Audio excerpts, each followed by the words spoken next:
everyone. Thanks for joining us for another edition of Texas Insider TV, brought to you by SpeedStream. I'm Jim Cardle. With the 2015 congressional session soon upon us, what many don't realize is that, in fact, 1/3 of the committees in the House of Representatives will be led by Texans as chairman, perhaps none more important to our nation than that of Congressman Michael McCaul going into his second term as chairman of the Homeland Security Committee in the House of Representatives. Congressman McCaul is going into his sixth term, first elected in 2004, and as a conservative congressman from Texas, we could be in no better position to learn what's going to happen with the Obama Amnesty plan, border security, and other issues of crucial importance to the state of Texas. We're pleased to be able to visit today with Congressman Michael McCaul from the 10th Congressional District of Texas, chairman of the Homeland Security Committee. Well, Congressman, thanks for joining us. Thanks for having me, Jim. I mentioned a number of things in the introduction. We really appreciate you coming by, taking time out of your busy schedule, but let's jump right in. The first thing here, even this morning, is this new situation over in Australia. Sydney, terrorism, still being determined in the main media whether it's terrorism or not, but you've been studying and an advocate for us domestically ramping up, fighting domestic terrorism, doing everything we can to get prepared. Tell us what you know about the Sydney situation, number one, first, and then talk about domestic terrorism. Well, I believe that the Sydney, Australia tragedy was clearly an act of terrorism. The sheikh responsible for this, who is now being killed, they call him the hate sheikh. He was born in Iran, has a very voluminous criminal history, and it espouses radical Islamist propaganda. And so this is precisely the type of threat that we're most concerned about occurring not only in Australia but also Western Europe and the United States. As we look at these foreign fighters pouring into Syria and Iraq, getting the training, many of them from Australia, some from the United States, and many from Western Europe, with legal travel documents, they can clearly go back to their homes and then perpetrate terrorism in the homeland. And so this is probably number one priority in terms of counterterrorism right now. But coupled with the fact that, Jim, as you mentioned, the idea of people just being a homegrown violent extremist, where on the internet there's so much propaganda being put out by ISIS to attack wherever you are. And clearly I think this hate sheikh, they call him, was driven by that and persuaded by this propaganda. So that threat is not getting less, it's getting greater. I know the president says the war on terror is over and everything's hunky-dory, but the fact of the matter is that it's never been greater. And as that threat grows in northern Africa and the Middle East, so too does that threat grow in the United States. Well, that dovetails right into something more specific domestically, if I can. You have been the author of a line in the sand study years ago, talking about our southern border.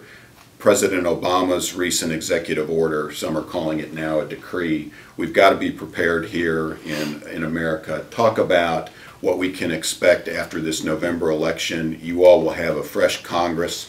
What's your outlook specifically for fighting that Obama amnesty decree? Well, I said, I'm going to use every tool at our disposal to stop it. And, with the new Congress, we have a cavalry coming in, a new Congress that's going to be more friendly. And so I think one of the first things that we are going to do, two things. One, I'm working with the chairman of the Judiciary, Bob Goodlatte, to do an authorization bill which would prohibit the President of the United States from using the fees that are generated to pay for this, to prevent them from being used to implement the executive action. We believe that legally this is the best course to stop this from happening. And then secondly, Jim, to do something that we've never done before.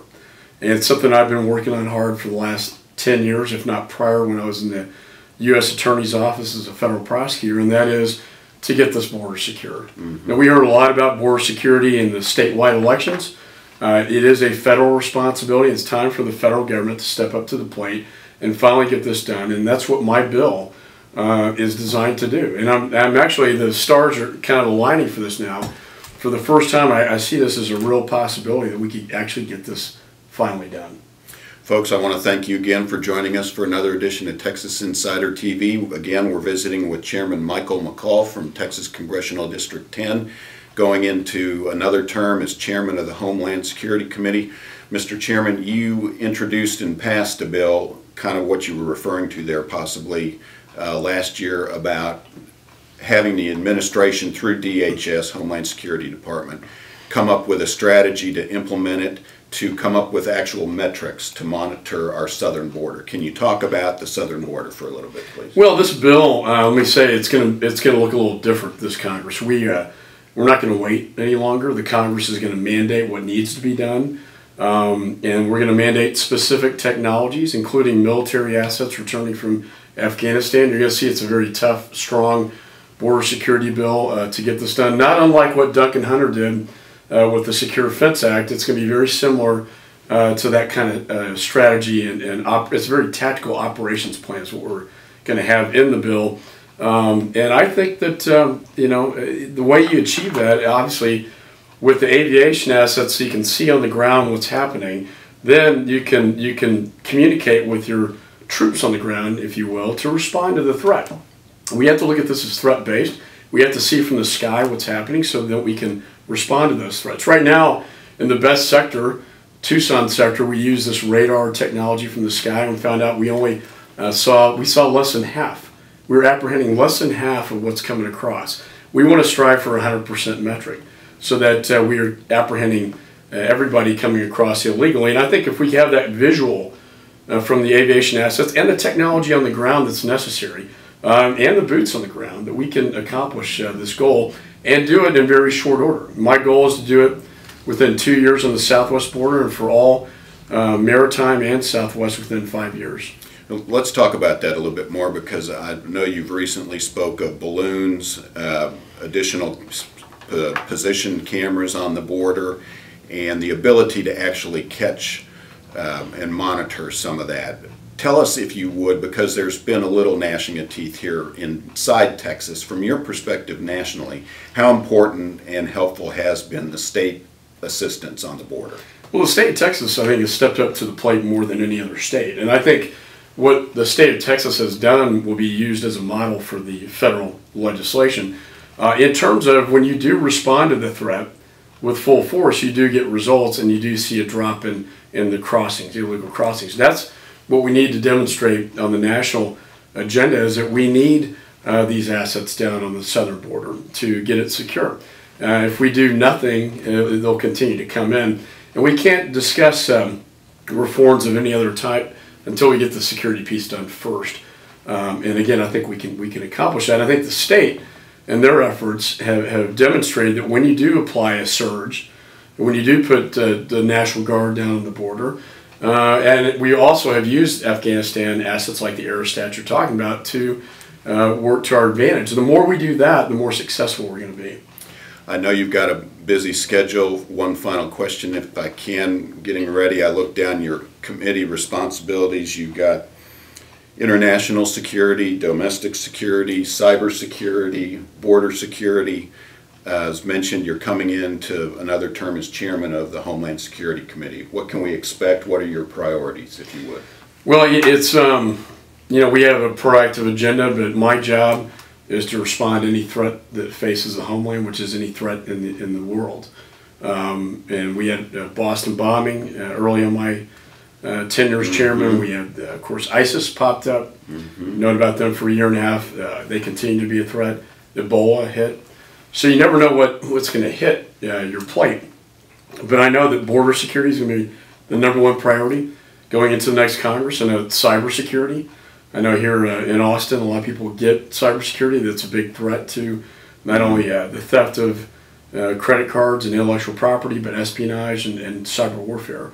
I think the foreign fighter issue will continue to be a focus for my committee. We have an investigation into foreign fighters, but also, you know, from ISIS, and also this homegrown violent extremists. What can we do to counteract those efforts here in the homeland? But I see my job, very simply, is to keep those threats that I see around the world outside of the United States, whether it be travel by airplane or travel across our southern border. I want to make sure that we keep those threats outside. You may have mentioned it, but a couple of years ago you said that what kept Michael McCaul up at nights was cybersecurity. What's keeping Chairman McCaul up to close out, if I can, here these days? Well, I think the two greatest threats will be a small-scale attack from someone who's been radicalized over the internet, or a foreign fighter who's returned to the United States from Syria. Probably an IED type explosion, not unlike what we saw in the Boston bombing case. And on the cyber threat, we're seeing more and more malicious codes coming out of Russia, particularly.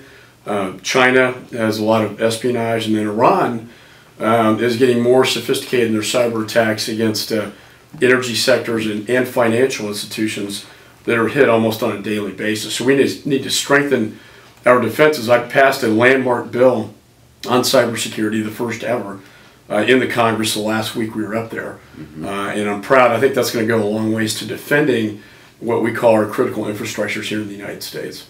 Well, speaking of going a long ways, I know you got a ribbon cutting to go do out by the airport, and your time's of extreme value. We appreciate you coming by. Thanks, Jim. Thanks for having me. Folks, thanks for tuning in for another edition of Texas Insider. We're thrilled to have Homeland Security Chairman Michael McCaul from the 10th Congressional District of Texas. Be sure to tune back in for another edition of Texas Insider TV, where you're either an insider or you're not. I'm Jim Cardle. Thanks for joining us.